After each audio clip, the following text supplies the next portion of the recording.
ringgit purwa ing dalu punika anggelar lampahan Pandawa kumpul. Bismillahirrahmanirrahim. La haula wala quwwata illa billahil azim.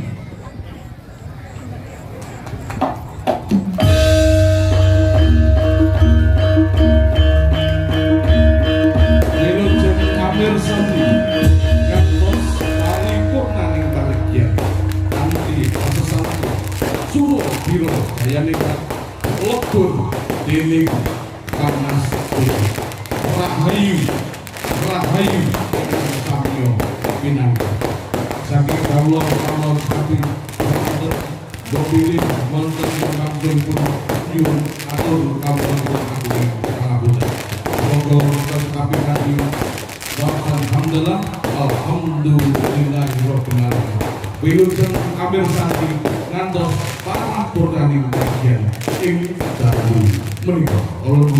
Assalamualaikum warahmatullahi wabarakatuh.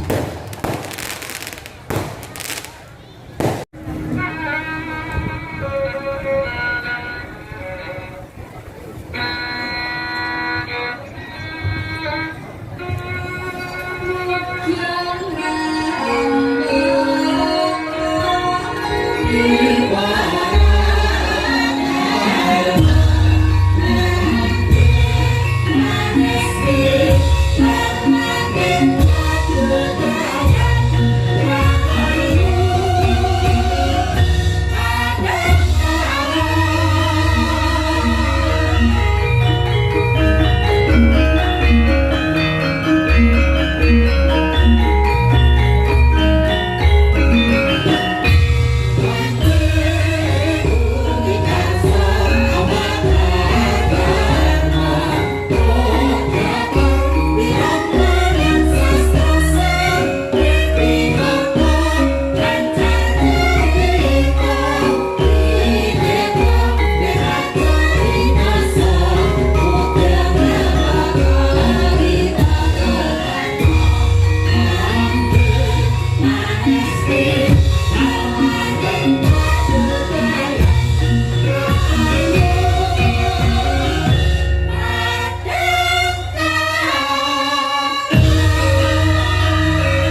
Anjrahen puspita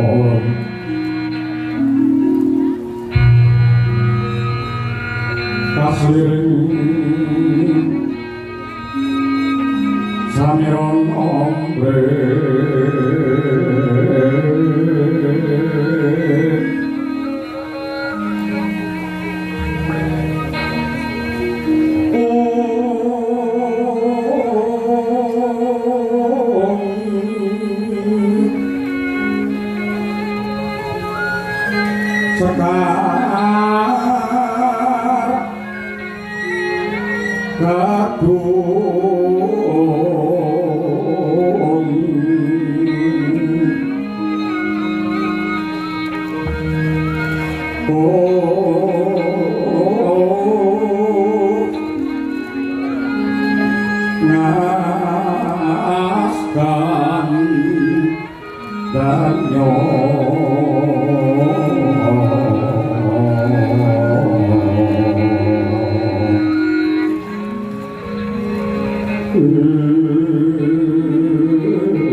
dados panyawang kula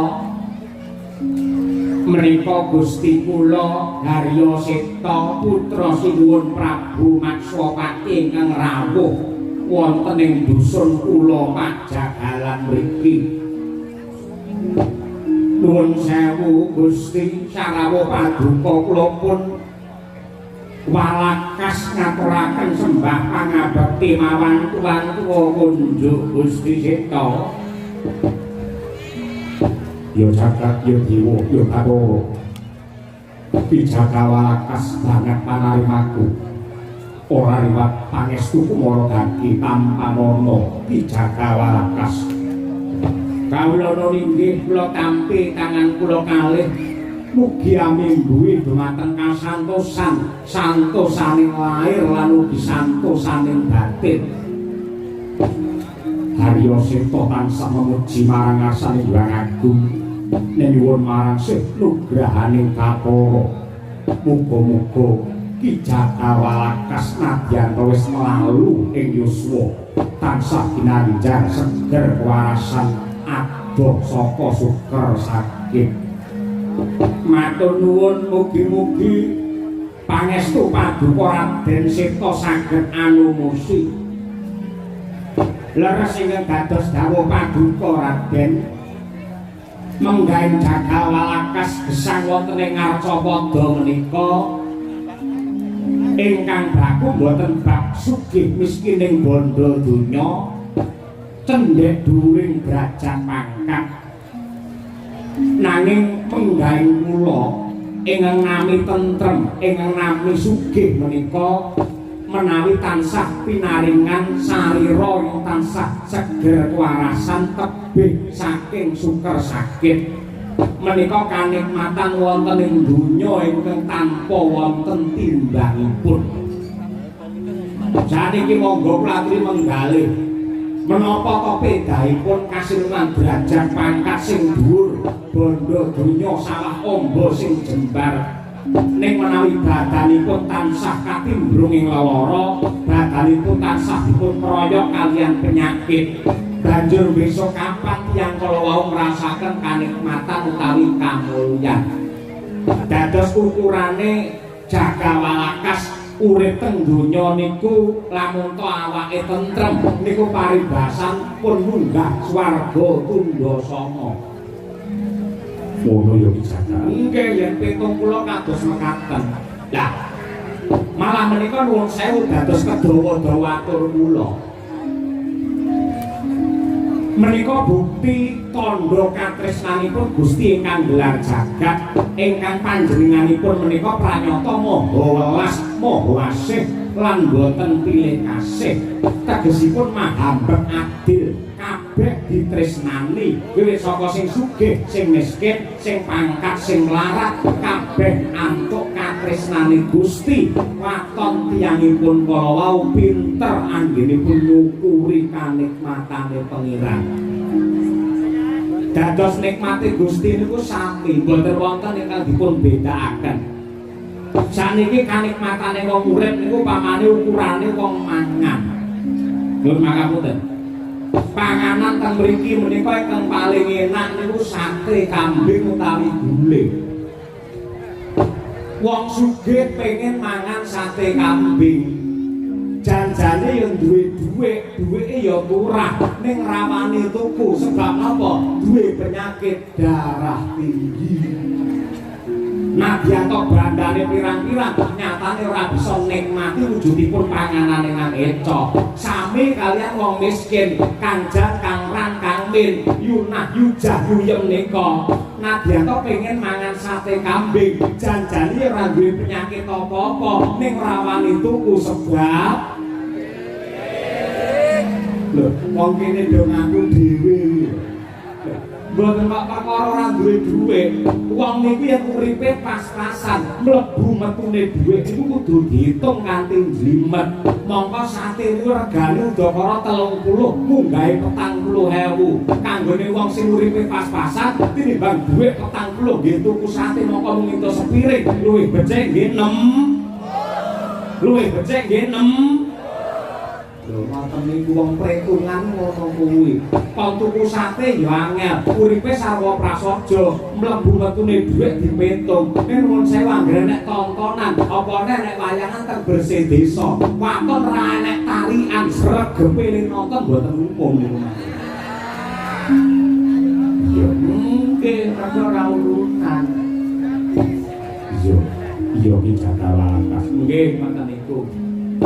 Raden Seta malah dugi pundi-pundi anggen kula matur. Kula kaget rasing manah kula ngatasipun paduka menika putra Narendra Wirata kok keraya-raya rawuh wonten ing Pajagalan mriki. Yen pancen kula pun Jagawalakas anggadhahi dosa sarta kalpatan, monggo kula paring pidana. Hewa dene menawi wonten bak ingkang badhe kababar bebasan nyidang rujaking Cepaluk cemengrungen daya-daya kepengin mrih jatining gati kula nyuwun dawuh Raden. Paluk berlagune nglekas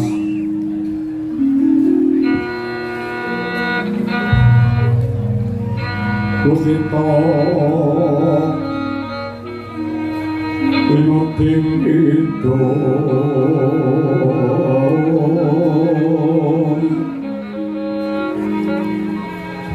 Kemari pahlo jinang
Aku percaya ya mergo saka pintere Ki Jagawalakas anggene nata parang para kawula satemah anane mung ayem tentrem jenjem permanen. Matur nuwun Raden. Angka loro. Pripalungguhan iki negara Wirata nembe ketaman gunjang kancing. Liripun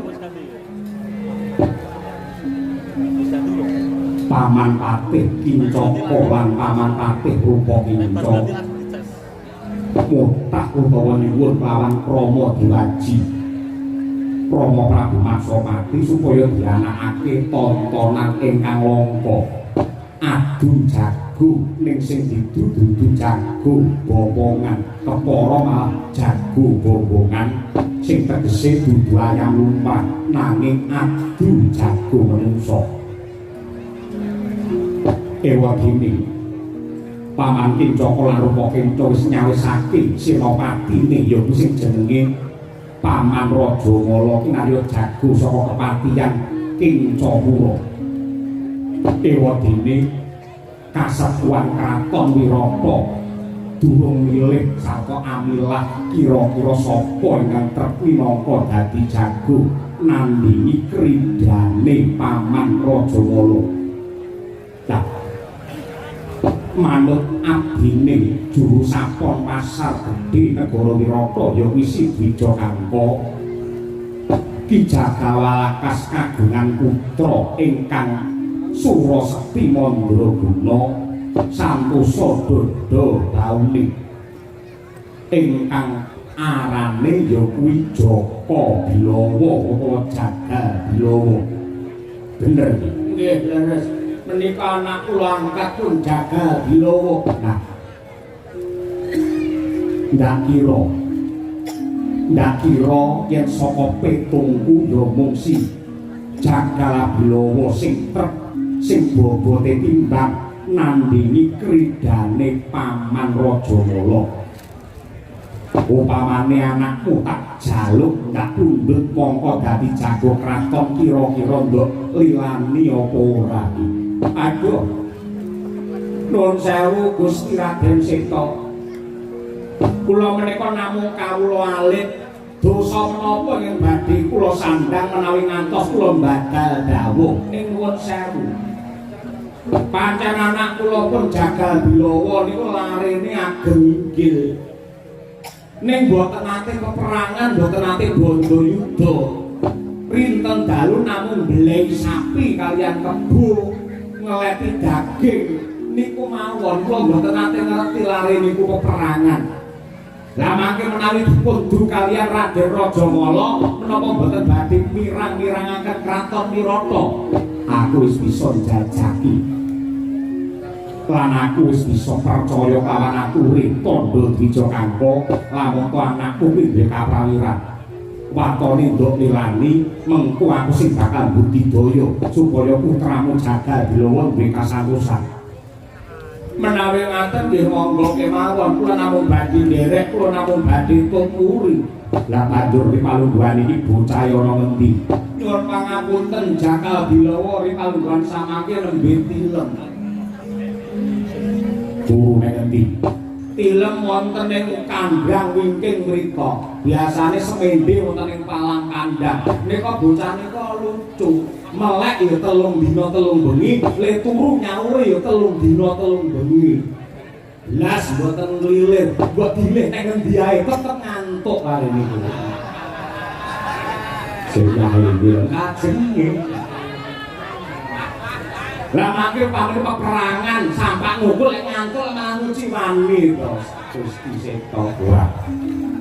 Upamane aku njaluk palilah aku terna ana ing kandhang aku pengen weruh kaya apa wujute Jaga Bilawa kira-kira nduk lilani apa ora. Ngrikane reget sanget ora dadi apa yen nduk lilani tak jakah rono. Monggo menawi kados mekaten. Pramana raksasa gomyo ngambang kabeh kawunane kaswase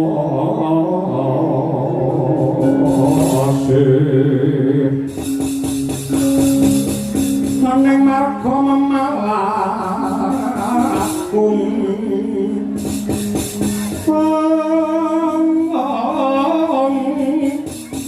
lang lalu hangulasi Toyo mangrang sang wayang Kumyos amorwa ayam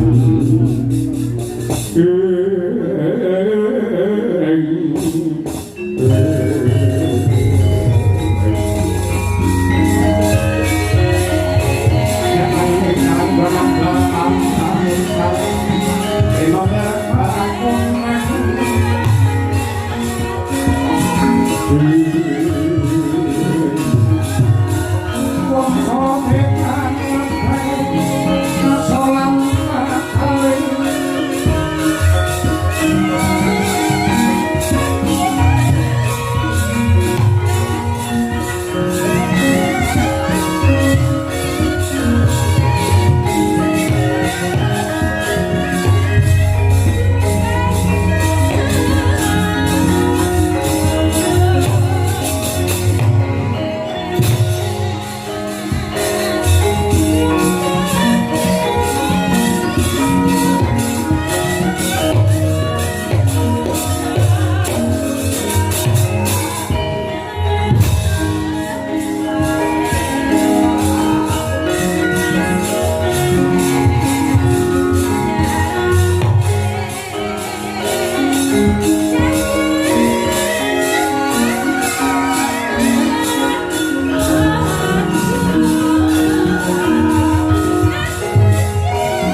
griya mangu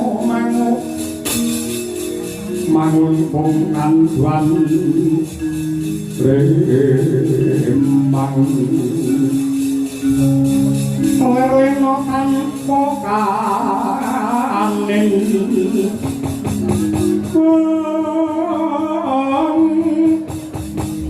yen tantulusa mengkusang yaku tomo mangkono Sri Narendra Muda nyolon anggrapo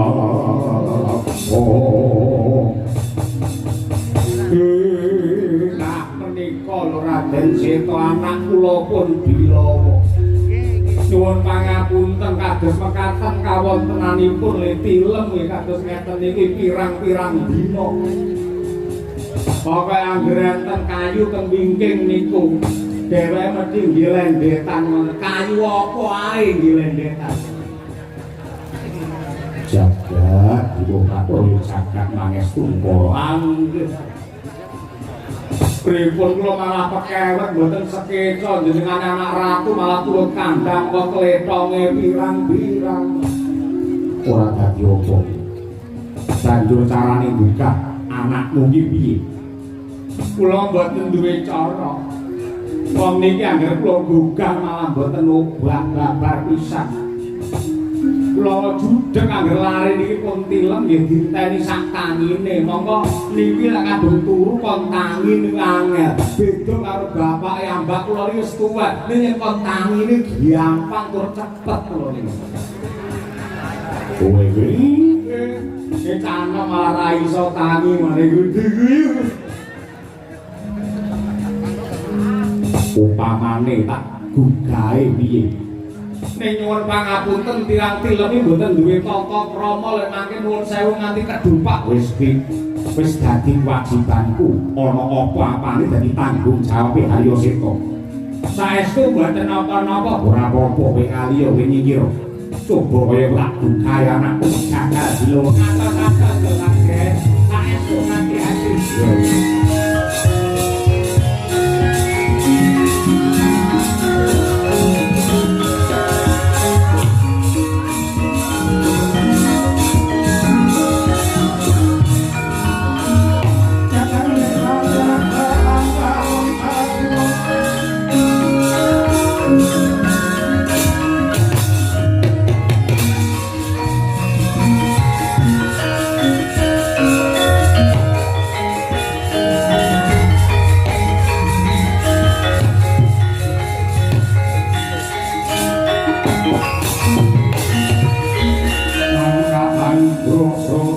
sumbar kendo kata bumi kunjing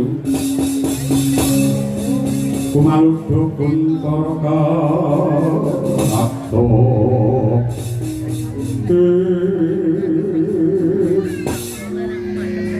Joko Bilowo Cakal Bilowo para kaki kowe tangiyo sing teka ana kene iki putra Narendra aku Arya Seta ana bab wigati sing bakal tak kandhakake marang kowe kula petani Joko Bilowo tangiyo Jaka Bilowo condhek atu-atu saka kraton kok kene kok tinggal turu karo piye Joko Bilowo tangiyo yen ra kena tak gugah sarana alus apa ndal tak kasar apa piye kuwi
Seto kula sampun matur ing ngajeng bilih lari menika angel gugah-gugahanipun kula bingung kula nyuwun pangaksami Raden Seto wah dadi apa ya kanthi cara iki aku bisa nodi bisa dadar sepira kaprawirane Joko Bilung bocah iki atos balunge ulet kulite Sekti Mandra Guna rosane kliwat lukur sami kalian nom-noman kula riyen. Kula riyen nalika tesih nem ngene oh ganas sinden nem lontekke dhewe. Kereta niki nun sewu sosis kula sampun layu. Banjur carane iki kepiye? Jane kula gadah cara ning menawi bab wigati mawon kula tindakaken kaliyan buka dumateng Bilawa. Carane piye? Lare menika menawi dipun budhut ulu puhunipun menika mesti jengkirat. Ulu puhun ki apa? Lha paduka wong kraton ulu puhun nek ora prisa niku pripun? Lha kok wae aku ora ngerti. Ulu puhun niku ulu ingkang mapan wonten ing jempol sikil niku jenenge ulu puhun ngoten. Dadi ulu sak rambune awak niku enten jenenge dhewe-dhewe. Ning dhuwur mripat niki jenenge alis, ning dhuwur sirah jenenge rambut. Teng isor irung niki jenenge bringos, isor janggut niku jenenge jinggot, nggih dodol niku jenenge simbar. Lan liya-liyane. Mandak dugi ngisor nggih jempol sikil ulu puhun. Yen ngono bakal tak jubut ulu puhune ning jenengan kedua ati kegawas padha. Wong yen tangine kaget ngoten niku sok-sok kaya wong setan. Aku ora peduli. Kowe nyingkir bubute ulu puhune sing Bilawa.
Satania. Lek nomripatmu jenenge goblokmu. Kowe kudu ngerti karo Subasita aku anak ratu ora peduli. Yen anak ratu kudu ngumpul sing apik ning nggone aku koyo ngono. Boredep.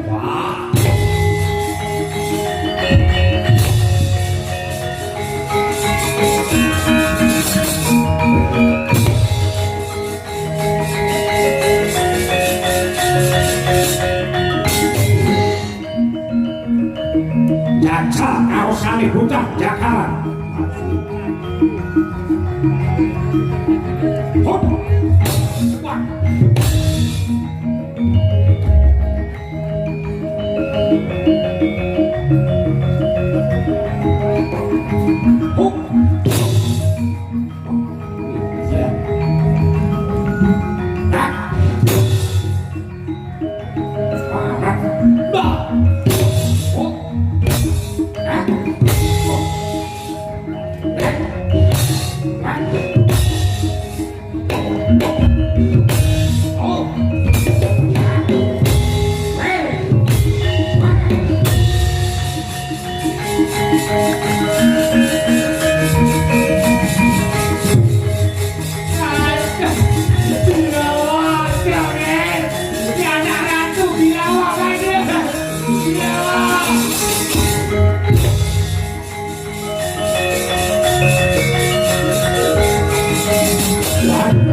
Aku ora jarak, aku ora sengaja ngantem karo kowe. Kowe sing ukir jiwa ragaku sing glentah karo bilawa aku njaluk ngapura. Aku percaya kowe duwe kaprawiran, kowe duwe kasanto samadyan kowe sepuh. Kula kan mangkono kowe tangi obat. Bapak kowe tangi obat. Bapak Walakas kowe tangi aja mati. Wah, sinden udo kae sapa? Endi?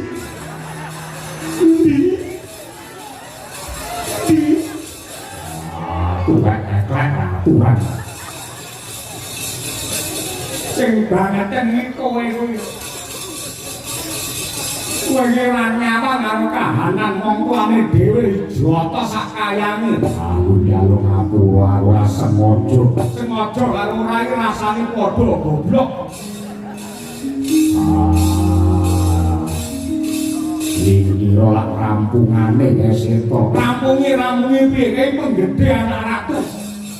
Yen pancen pedheti yen pancen tercatat anak ratu kudune kena dicontoh kena dimatulanten. Mau-maune jagalan kene tentrem ora ono pito bareng ketekan sing jenenge Arya Seta malah geger gender kaya ngene.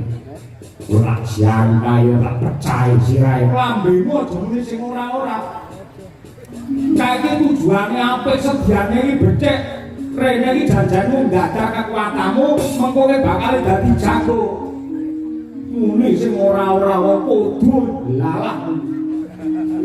Wong kau ya kowe kuwi. Wani ya wani, kendel ya kendel, ngambil peto, ngambil aturan kok. Ora kaya ngono kuwi, kowe wani ya kena, kowe ngajar ya kena, ning sing pirang sing isin bapakmu ngerti ora?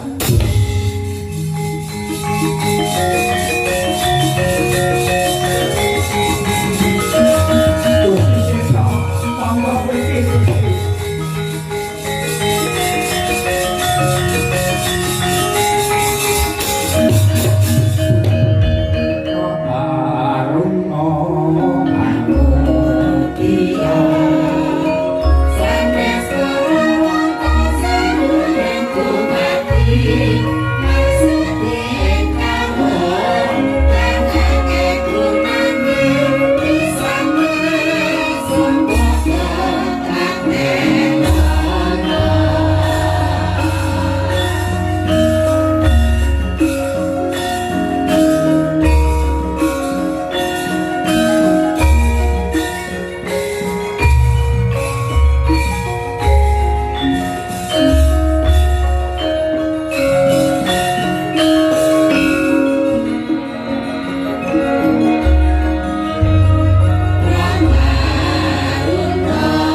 Raden Sita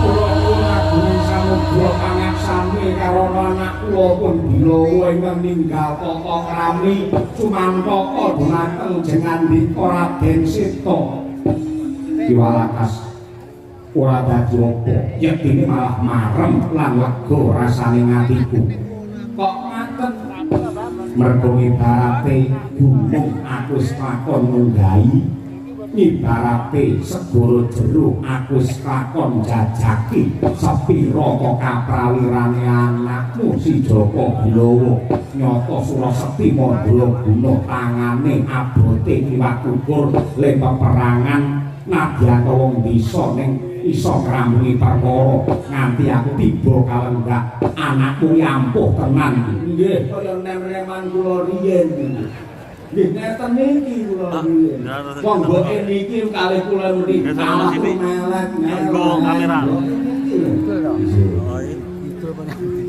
Bilawa saya nak lagi kon Raden Sita yektine aku bakal nyambung gawe wong tuamu ya kuwi iki Jagawalakas adoh saka kraton Wirata aku teko kene mung bakal njaluk tulung kelawan jeneng sira kowe bakal tak dadekake jago kraton upama kowe tak du perang wani apa ora Bilawa wani wae pira kancam tak ajari kabeh lho kowe iki dudu musuhku ning dadi jagoku jago kraton Wirata bakal pertandingan lawan Senopati kepatihan ya kuwi sing jenenge Raja Mala wani manut gawe bapakku kanggo srana tata tentrem lan raharjane negara Wirata saka handhek Julika kula kang mangkono yen aku pancen dipercaya aku sagu sak bisa-bisane aku nyagumi lan budidaya nganti sak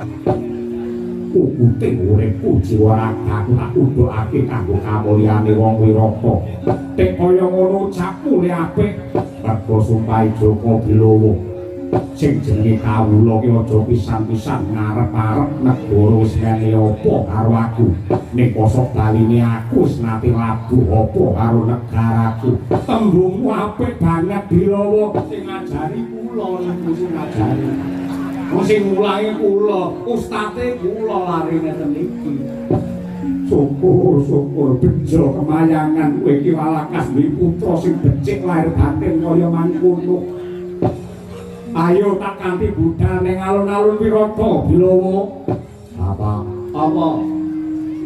aku njaluk kaliwah aku njaluk pangestu budal dina iki ya duga-duga digawa ati-ati aja nganti keri sing percaya wae sing bener bakal jejer sing luput bakal mawut sapa mbibite oleh kono wahdune bakal sirna ya rujak sentul siji ngalor siji ngidul sego kupat sego liwat ora liwat andung slamet ya tuku dawet sak cendole katoke ngabrek ketok kon ndalan jadi putra tadi sentara putra angger ngono wae putra bali ngantuk ta wis seneng ora njaluk pamit ya sing ati-ati mangsa borong Raden Desa anggenipun Purbawati tolak kejagalan Bilawa menika njaluk pamit iki ndherekaken desa pamawon utung terus sing karasane sotir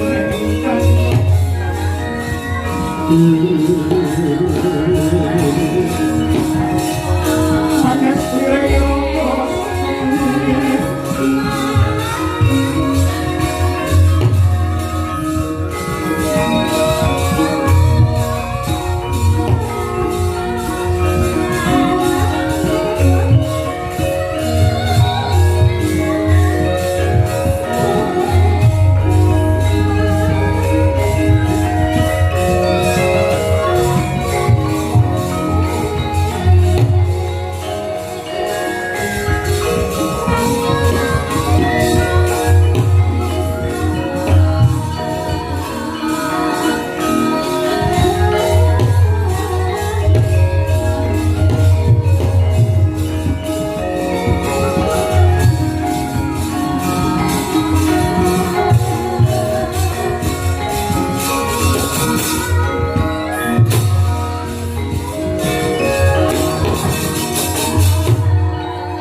Gus Ndara Prihatmala.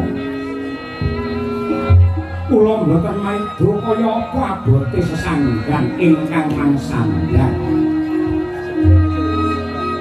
Biyen sampeyan niku satriya kondhang lananging jagat lan cuwing Madyapada. Kabeh para kawula ngajeni lan ngaji-aji dhumateng sampeyan ning molak-malik ing lelakon owah siring lampahan sampeyan saiki dadi wong sudra abdine ratu wonten ing kraton Wirata mriki Ndara Prihatmala. Watananira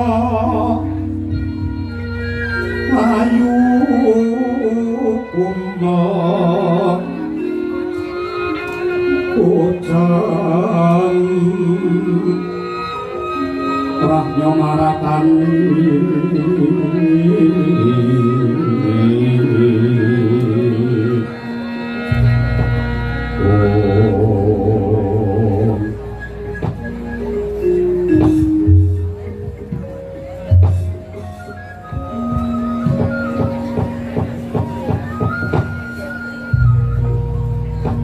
Kyai Semar bener kang dadi dawuhmu.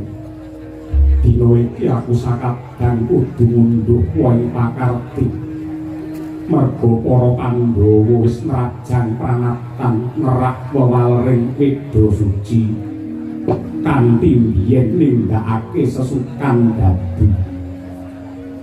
Cetha lamun para Pandhawa iki dadi punjering kanistan lan sumbering keluputan satemah ripalungguhan iki aku sakadang nyangga dosa ingkang tumpuk matumpa-tumpa kadang. Nuwun sewu ngeten nggih nyuwun pangapunten. Manungsa niku waton uripe isih dikancani karo nepsu. Manungsa niku waton uripe isih dikancani karo nepsu mboten ketang sak menir mesti kadunungan dosa lan keluputan. Sasamunipun mekaten menungsa yen pengin apik kudu gelem mawas diri, kudu gelem dandani pakarti, banjur mertobat kanthi tumemen wonten ngarsanipun Gusti ingkang Maha Tresna. Lakon sing wis kelakon dadi kaca pengilon dene ingkang badhe teka ayo sing luwih waspada. Panandang sing mangsandang niki mboten badhe wonten gunanipun yen mangpenggalih kanthi rasa sedih. Nanging sampeyan kudu gumregah lan jumangkah supaya gesang sampeyan niku wonten wirata, wonten guna lan pedahi. Nanging Prihatmala iki mung dadi abdine Putri Wirata Dewi Utari ingkang gaweanku mung beksa karo ura-ura. Banjur apa sing kudu tak tindakake supaya uripku tumandha Kyai? Nuwun sewu. Kabar ingkang semebar rata warata mapan wonten ing negari Wirata. Alon-alon badhe wonten tetingalan ingkang langka nenggih adu jago manungsa. Dene ingkang badhe dipundu nenggih jago saking kraton Wirata nenggih ingkang Raka pun Jaka Bilawa tetandhingan kaliyan jago saking kepatihan Kencapura nenggih Senapati Rajamala. Mongko kula sampun saged maca. Kula sampun saged maca bilih adu jago menika yektosipun sanggit rungsit reka daya sandi upaya ingkang dipuntindakaken dening Patih Kencaka anggenipun badhe ngrubuhaken kraton Wirata. Sampeyan urip niku wonten Wirata, mangan ngombe asile wong Wirata. Yen negaramu rubuh sampeyan kok mung mangku tangan kira-kira bener apa kleru? Latmara sang Arjuna Gasmunira kama nungsan sawanyo gendreh memanis wong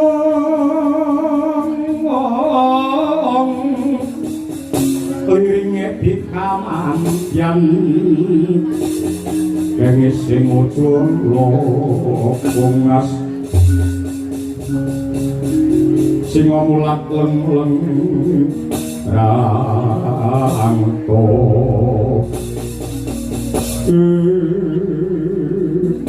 jagat dewa patoyo jagat mangis kumo sabar pisan aku randuga mono lamun para lakon ingkang kaya mangkono kakang sakniki sampeyan kudu melu makarti njaga dhumateng katentremane negara Wirata kejawi saking menika kadangmu Bilawa badhe tanding kalian Raja Mala kula percaya kalian kadedayanipun Raja Mala nanging Raja Mala niku nadyanto sedina mati ping 7 paribasane menawi dipun cemplungaken wonten madyaning sendang ing naminipun Sendang Watari bakale bisa bali urip meneh sebab apa nek kaya mangkono ya karana kena daya sawape sendang mergo Sendang Watari niku dumadi saking ibune Raja Mala nenggih Endang Watari mangke menawi rakamu Bilawa kapengkok ing Pancadaya kepepet ing yuda sampeyan iku kudu mangkat lan makarti magita-gita melu ngrampungke perkara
dasar kakak warnanipun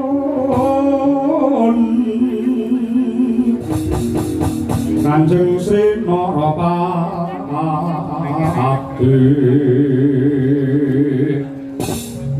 Raja kang abaratu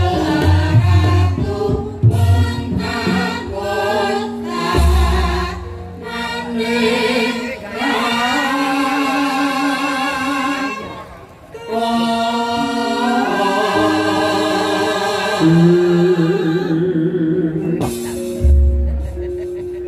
Arya Seta Kuringgi Paman Incaka sembah kula ngatur ya ndak apa kepiye kabul kausanane aku wis matur ana ngarsane Poko Prabu Wirata Prabu Matsapati lan panjenengane wis paring paliwah anggonku dina iki nganakake adu jago manungsa ning alun-alun Wirata.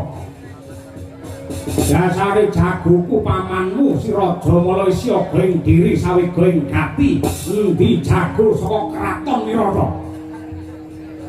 Suwun pangapunten. Ingkang mapan wonten wingking kula menika jago kula saking kraton Wirata. Wah, gagah gedhe dhuwur. Bocah endi iki sapa? Menika lari saking Pajagalan. Pajagalan iki ngendi? Rumpit ngaler terus. Iya. Jenenge Joko Bilowo. Timbang bobote karo Raja Mala iki. Kyai Raja Mala iki calon mungsuhmu. Wis waten jauh. Nadyan to awake atos kulite ulet yen disawang kumenclang dudukane ning niku wong desa sing duwe pengalaman apa-apa aja gampang nyepelake musuh. Seta wonten gawe. Gandeng iki totoane nyawa tur sak lapangan kabeh kepengin nekseni kaya apa le tetandingan Bilawa karo Raja Mala. Men jagone luwih mang halat-halat yang dadi kekarepane unggul ana magyane pabaratan men geni kudu nganggo totoan kudu nganggo ngabotoan. Nuwun pangapunten. Kula kaliyan paduka menika sentana negari paman. Monggo sampun cetha bilih ngabotoan utawi totoan menika larangan tumraping agami lan negari. Menawa kinten-kinten trepa sentana padha malah ngejak rusak-rusakan kados mekaten. Iki men gayeng men rame, yen ra ngangge totoan gambar iki. Kudu ngangge totoan. Wiwit saka cilik-cilikan luwih dhisik sak yuta wani lho. Inggih menawi nami setunggal yuta kemawon kula wani bagus. Ning masa anak ratu totoan kok mung sak yuta, 10 yuta. Dereng napa-napa kok pun mindak ning kados pundi. Lho sindene lho mobil dhewe lho. Hubunganipun napa? 10 yuta jrimpas ini. Nggih derek kemawon. 55 yuta. Gelem ora? Kowe nggo gamelan wayang dhewe semono. Nggih derek. 100 yuta. Inggih mangke kula nyekapi bab menika. Bagus, diunggahke pisan. 1 miliar. Urung-urung kok wis semono. Bilawa. Wah, opo? Piye Bilawa? Aja impis-impis dadi boto yang wani yang wedi aja wani-wani. Wani totoan piro wae. Iki 1 miliar wani piye aku rene sanggup mung 20. Totoane nyawaku. Ayo. Manut anak ngono jagone wani kok boto imbas tekak-tekuk. 1 triliun. Nggih derek kemawon anak ngono. Dipentok pisan bur manuk. Burmanuk menika kados pundi? Upamane jagoku Raja Mala sing kalah, mengko aku lunga ngadeg ora kena nggawa bondo ing kepatihan Kencapura. Kabeh kepatihan sak wewengkon sak isen-isene tak pasrahke marang Kakang Prabu Maksawati. Ning kosok baline kok nganti jago kraton Sibilawa sing kalah. Kok Prabu Maksawati kudu lunga ngadeg ora kena nggawa bondo, tegese kraton Wirata sakutuhe dadi regemane Patih Kincaka. Sakyati sang apirango Rinangkul kinambet tempit Susangret naning bawana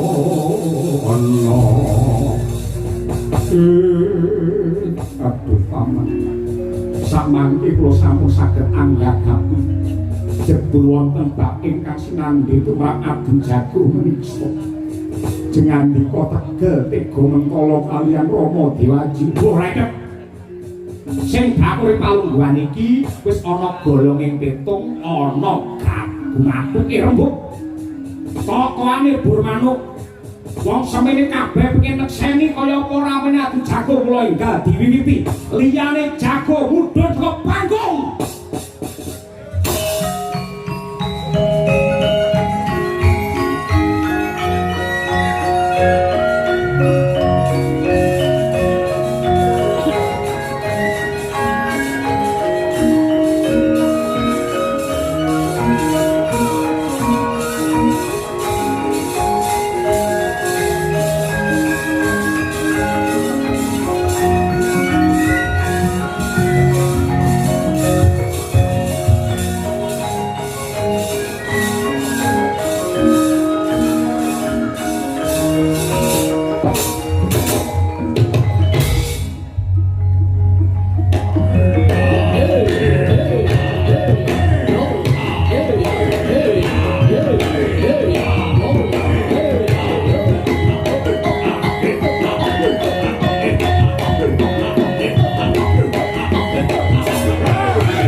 Sangkep kaprabon pang tanah Bromakota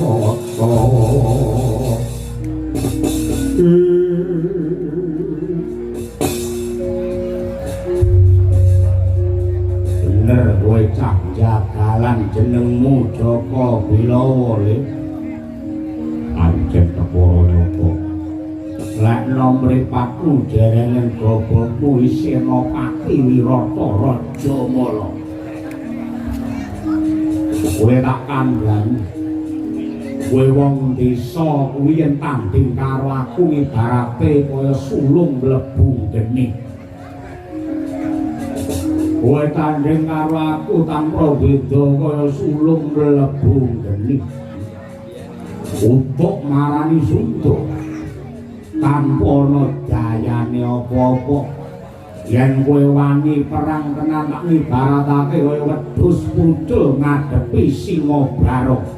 Timun mungsuh duren. Timune kowe durene aku timun cebloan duren rasigar merapat durone batang. Kowe tanding karo aku tak ibaratake tomat mungsuh duren. Tomate kowe durene aku. Aja kok keceblokan kesinggol wae mecotok nyawamu. Yan Sumbar wae gak kalah bisa ngalahke Raja Mala padha karo iso graji angin. Iso ngalahke Bilawa padha karo iso ngalahke Malaikat Jibril. Sumbar ya Sumbar aja nyandak malaikat nak prindine kita. Kowe iki mung wong desa gaweanmu mbeleh sapi karo kebo. Yen kepepet golek kowe ayo gelem. Kowe manuta ngalah karo aku. Yen kowe ngalah kowe pengen duwe kelungguhan apa pangkat apa turuti. Ora ikan karo jabatan ora mendem karo kelungguhan. Tak wenehi duwe pirang miliar ngaranono. Ya brak apa? Yen duwe ora gelem engko calone tak wenehi wong wedok sing ayu rupane. Wah aku tuh wedokan lho apa? Iki piye iki?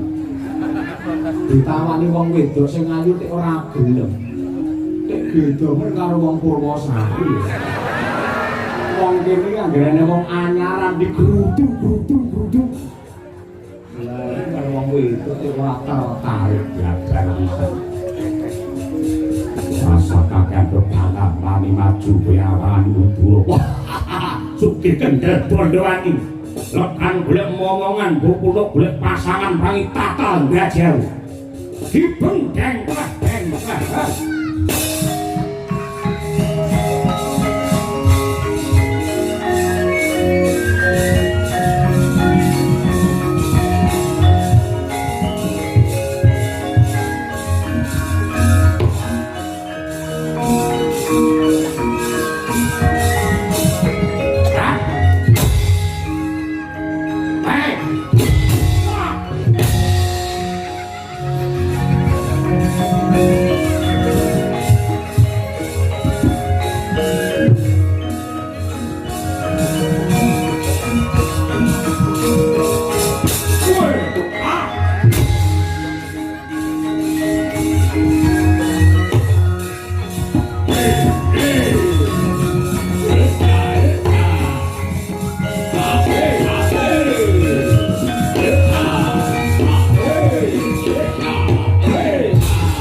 Nyatane ora nganti sak banyon wis ngletak tanpa daya gawe isin disorak wong pirang-pirang.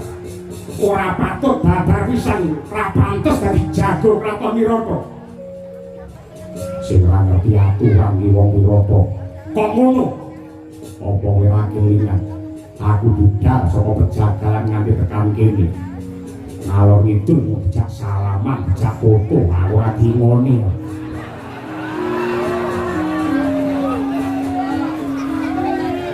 Maghrib kok kene petuk karo urai 200 nek kaos putih ora soklat ora. Lah sing mangan sate semono mbane sapa? Kurang banget. Yen pancen kowe njaluk mangan ngalan ana mangan apa? Aku cawisno sego 10 dangan. Banjur lawe kebu cacahe 3, wedhuse cacahe 5, pitike 200. Kuwi panganane wong siji apa wong sak kampung. Yen gelem cepakno aku yo wis yo tak rasake.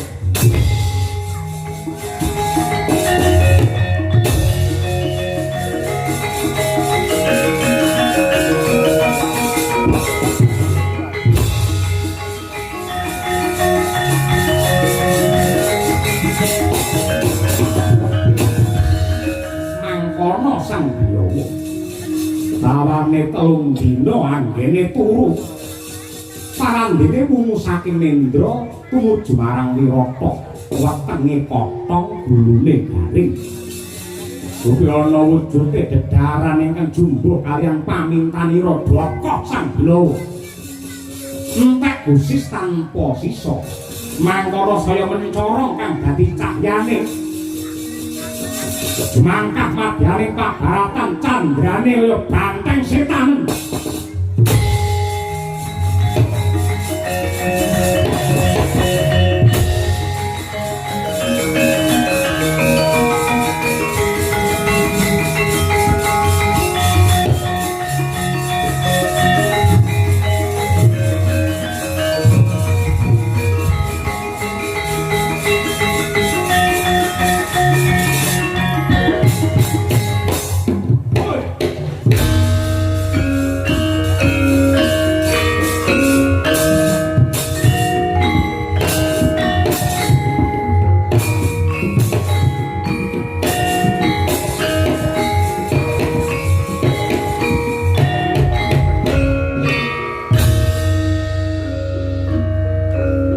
Jagone diwiwiti ya dikeploki. Kabeh sing nonton salah pangan keplok kabeh yo. Mongso ora gelem keplok wayang diragati karo desa ora keplok iki piye to yo.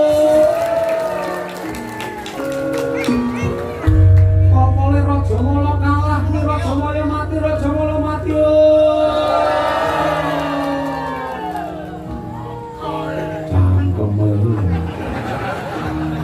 Lok apa lok ngedonke wong. Lek muni ora lucu. Pak pisan.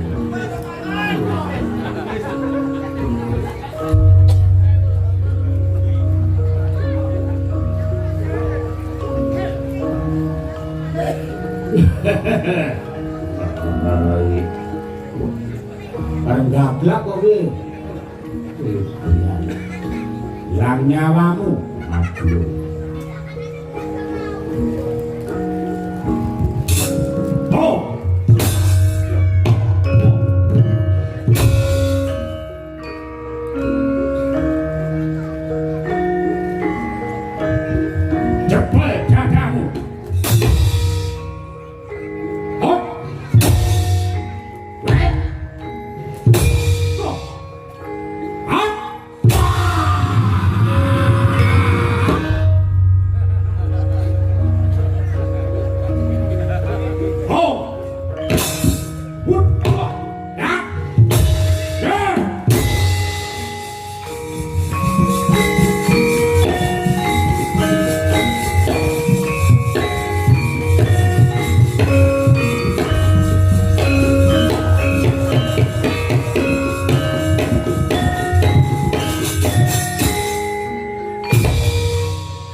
Ususon Jagal Bilawa Al-Fatihah.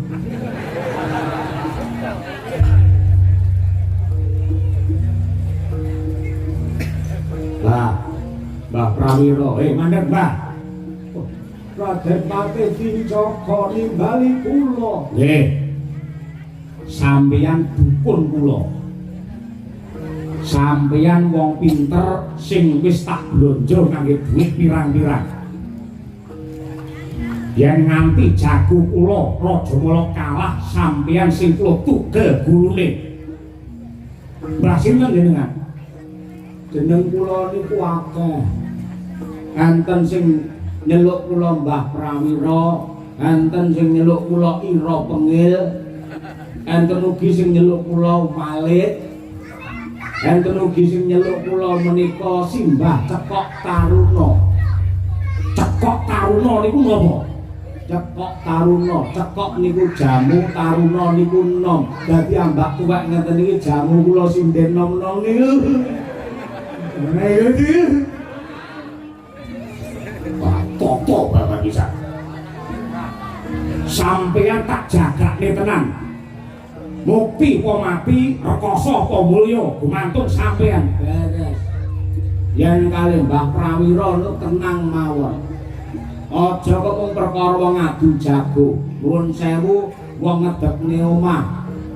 Wong mantu nyingkirke udan niku sambate kalian kula. Napa meleh wong nyalonke lurah angger sambat kalih kula mesti akeh radadine.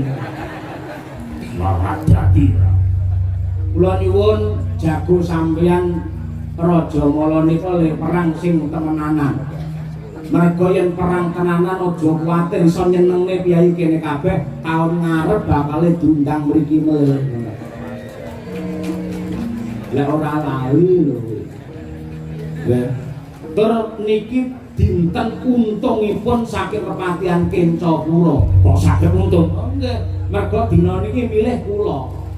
Dina karo pasaran. Menawi kula jumlah niku jumlahipun wonten 6. 6 niku mapan wonten kemenangan ndika. Kok saged ngitung 6 lho. 1 menang, 2 kalah, 3 menang, 4 kalah, 5 menang, 6 menang. Menang. Jago sampeyan Rajamala aja nganti madhep ngetan.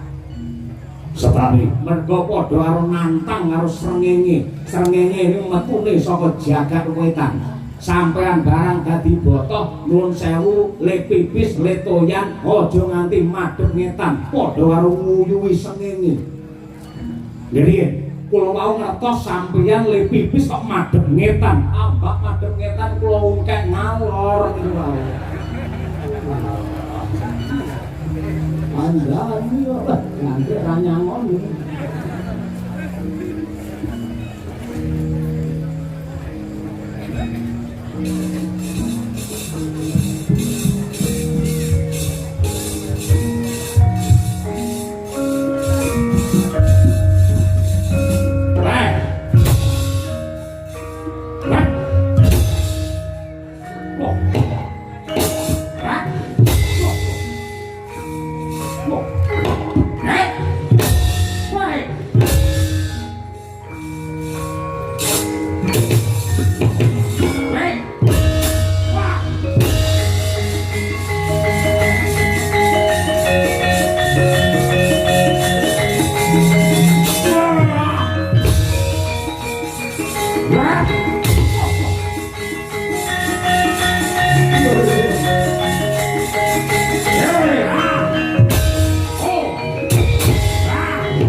Brodol ususe sak lengen gedene 18 depa dawane. Getih mancur nganti kaya grojokan debabak Sang Rajamala. Mangkono prayitna nenggih Patih Kencapa. Sigra mrentahaken Prawadya Bala Kepatihan. Ya Den Gotong Sang Rajamala cinemplungaken madyane Sendang Watari.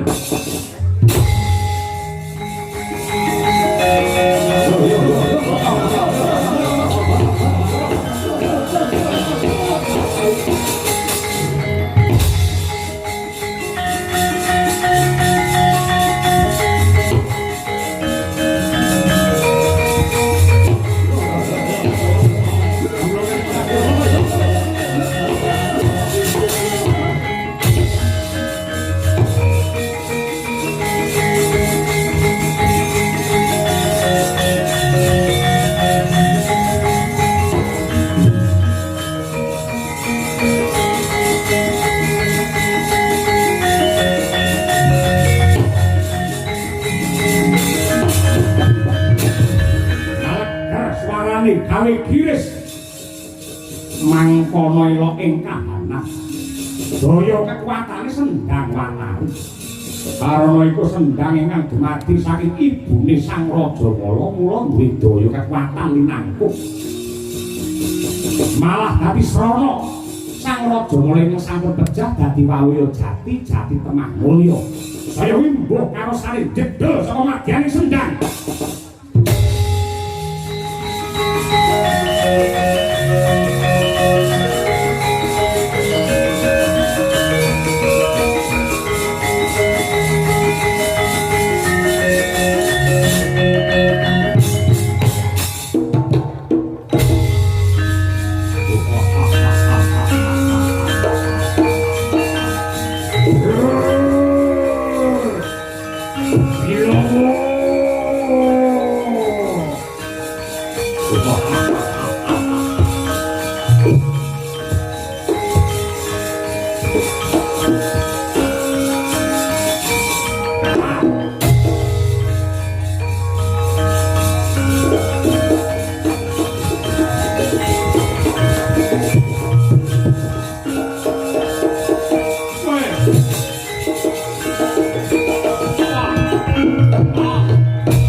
Apa